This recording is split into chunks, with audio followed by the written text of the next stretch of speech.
So you chose to live with your grandparents over your mom? It was really, I ain't had no choice. Cause my mama, she all about a nigga, and I'ma say it still. She all about a nigga. She used to put me before niggas. She'll put me out and shit. So. What type of kid was YoungBoy growing up? He was a little boy. He was a boy. Like, all of his friends was always older. He wasn't bad. Like, he wasn't like. No, that's what I'm saying. All of his friends was almost always older, so he learned like fast. Like, one time, this lady, she called the police because she's like, "Your son stole my dog." I was like, "Contrell, did you steal a lady dog?" He was like, "I ain't steal a lady dog." The police questioned him and stuff, and he was like, "I ain't nobody steal her dog," all this and that. So the police, they left or whatever, and he was like, "Yeah, I was gonna give your dog back." Y'all like, "You stole a lady dog?" The fear, stress, and constant need to stay alert that many people connect with NBA YoungBoy didn't appear out of nowhere. Many believe those feelings can be traced back to painful events that changed his life when he was very young. Before he became one of the biggest names in rap, Kentrell Deshaun Gaulden was just a little kid trying to grow up while facing challenges that no child should ever have to experience. Long before the fame, the chart-topping songs, and the millions of fans, he was dealing with moments that would leave a lasting mark on both his body and his mindset. Those early experiences would become a major part of the story people still talk about today. While playing and wrestling with other kids inside a house, he reportedly fell off a bed and landed in a way that badly hurt his neck. Where some of those scars come from?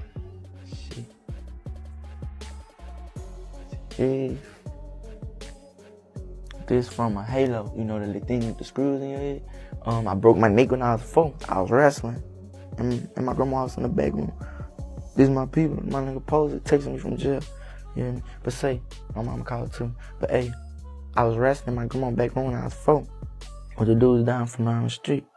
I don't know what happened, but I know.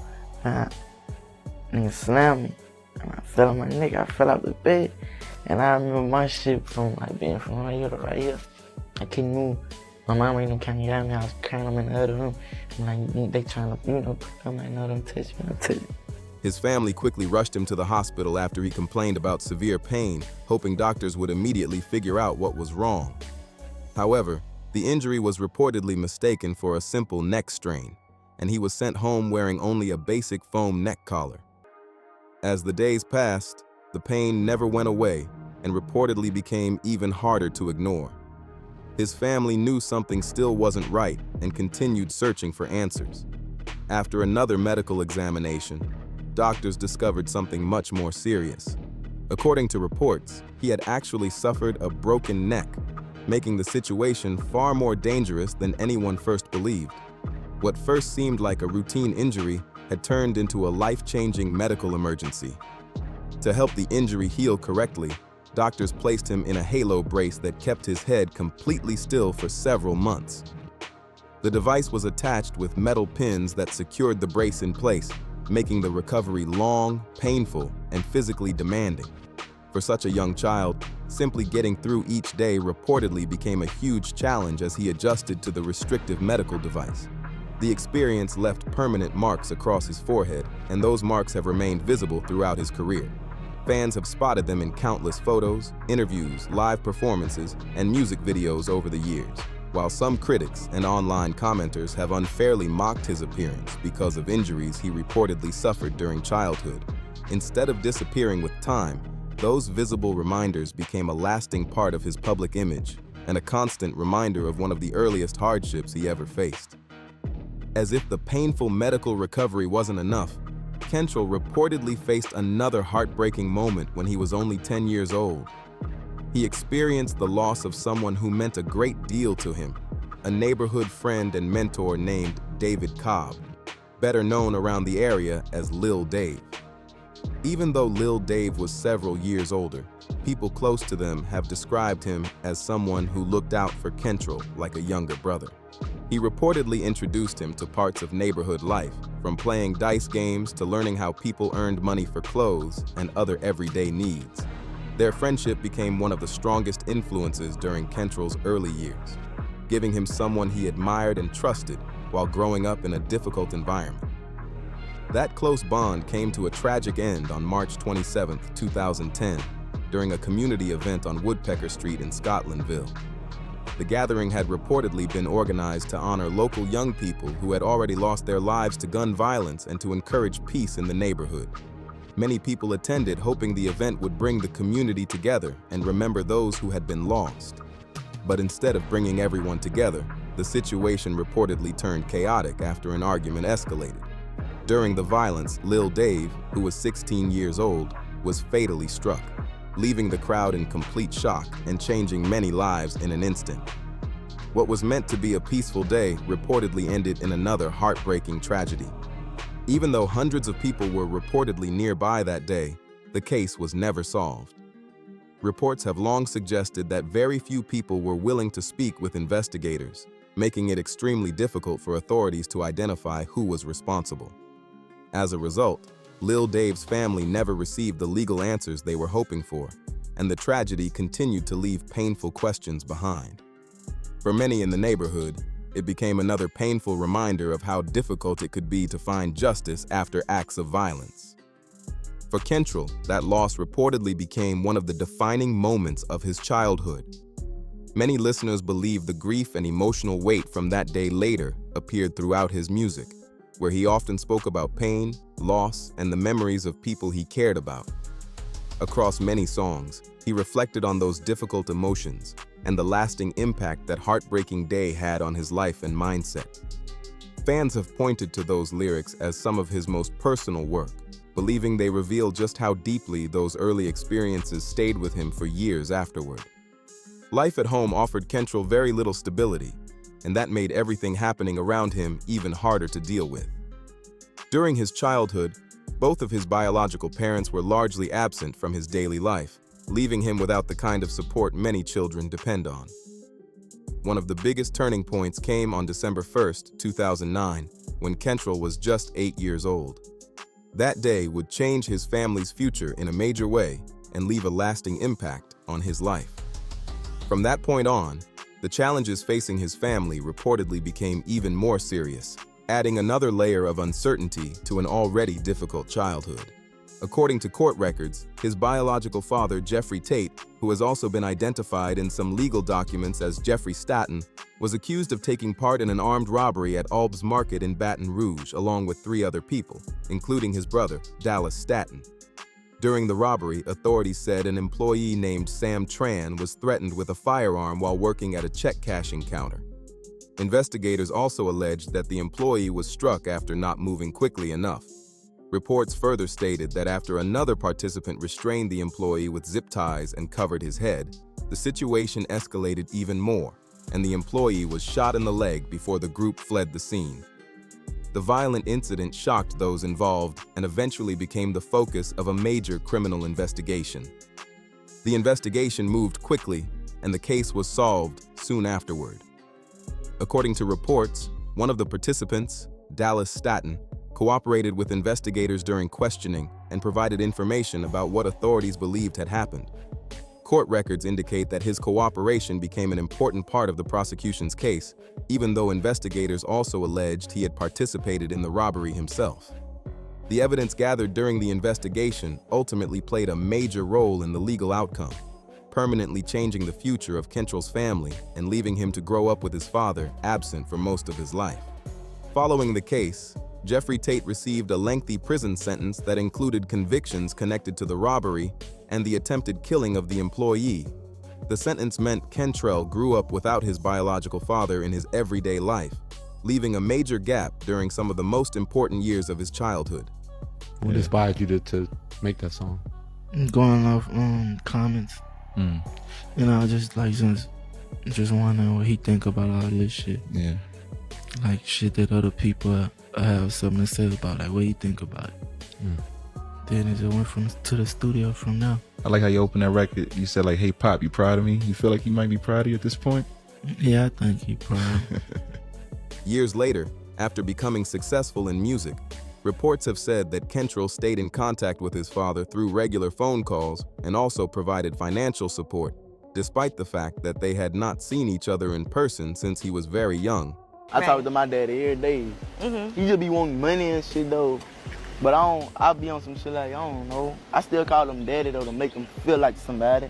But I ain't seen that dude since I was 4 years old. So I sent him money just to, you know, feel like he got somebody there, because I know how it is when you're in jail. That complicated family relationship has remained one of the more talked about parts of his personal story. Right. I barely know him though. You ever go visit? Never. If they ain't putting me in jail, I ain't stepping in no jail. For nothing. But you still feel that responsibility. Yeah. At the same time, Kentrell's relationship with his biological mother, Shirhonda Golden, was also shaped by difficult circumstances. According to public accounts, she became a mother at a young age and faced the challenge of supporting her family while working long hours. Reports have said she often worked 2 jobs, leaving home before sunrise and not returning until late at night, simply to keep everything going. Because the neighborhood around Avenue J in Scotlandville was reportedly affected by frequent crime and drug activity, Shirhonda often left Kentrell in the care of his grandmother, believing it was the safer choice. Spending so much time away from his mother meant he was exposed to a very different environment while growing up. Reports about his childhood have claimed that, at a young age, he was already around older people involved in illegal street activity and sometimes ran errands for them, though the full details have been described differently over the years. Yes, he care about other people. He don't, like, ever since he been little, he do stuff for his sisters and brothers. Like, when he first got his little money, his sister was 16, he was like 14, he bought her a car. Like, he bought her a little, it was like a little Chrysler. But it was like about $3,000-$4,000. But he always took care of his sister and his little brother. Like, he always do for his friends. If he go to the store, he gonna bring them something back, like candy, whatever. You know, he helped the neighbors. He like to cut grass and like all the older people. While his mother reportedly believed she was doing what she could to protect and provide for him, Kentrell has spoken through his music about seeing those years from a different perspective. Many listeners believe he carried deep feelings of loneliness and believed he had been left behind during parts of his childhood. Those emotions later became a recurring theme in his songs, where he reflected on family, heartbreak, and the complicated relationship he shared with his mother, even as their connection reportedly improved later in life. Through all the chaos in his early life, the person who reportedly gave Kentrell the greatest sense of love and stability was his maternal grandmother, Alice Golden. I always stay with my grandma, like my grandma took care of me. My grandma gave me anything I want. So you was kind of spoiled by your grandma, you would say? Yeah, my grandma made me feel love. And when she died, I ain't never felt that feeling again. Only time I ever feel love is when I walk on stage. She became his primary caregiver for much of his childhood, opening her home on 38th Street in North Baton Rouge and giving him a place where he could feel safe. While the neighborhood around them faced many challenges, her house was described as a space filled with structure, care, and encouragement. Alice reportedly made sure he had regular meals, stayed focused on school, and always knew someone believed in him. As Kentrell became more interested in music around 2014, she supported that dream in every way she could. According to accounts from people close to him, she even allowed part of the house to be used as a simple recording space, putting up with long recording sessions and doing her best to help him chase a future she believed could change his life. Even when money was tight, she reportedly found ways to encourage his passion because she saw music as a real opportunity for him. As his music career began gaining major attention around 2016, Alice's health reportedly started to decline. People close to the family have suggested that the stress of worrying about Kentrell's legal troubles and the dangers surrounding his life weighed heavily on her. Her passing, which has been reported as occurring between 2016 and 2017, left an enormous hole in his life. Many fans believe that loss changed him forever. Well, my grandmother was my everything. That was my protection, my comfort. This is my angel, my protector. So as she died, I seen like just this very big difference inside everything. In later interviews and through his music, Kentrell shared that after losing his grandmother, he struggled to feel the same kind of unconditional love again, saying that one of the few times he truly feels that connection is while performing in front of thousands of fans who sing every word back to him. Kentrell's difficult childhood was also shaped by the environment around him in North Baton Rouge, Louisiana. Away from the better-known parts of the city, neighborhoods around Chippewa and 38th Street were often described as places where many families faced crime, violence, and constant hardship. According to people familiar with the area, young kids were exposed to dangerous influences at an early age, making it much harder to avoid the streets. His family history reflected many of those struggles as well. Reports have said that Kentrell's maternal uncle, Andy Golden, was known in the neighborhood for being involved in robberies before he was fatally shot during an attempted robbery. That tragedy became another painful part of the family's story. In several songs, Kentrell referenced his uncle's death and spoke about growing up around generations of crime and violence, using those lyrics to describe how deeply those experiences shaped his mindset and the world he grew up in.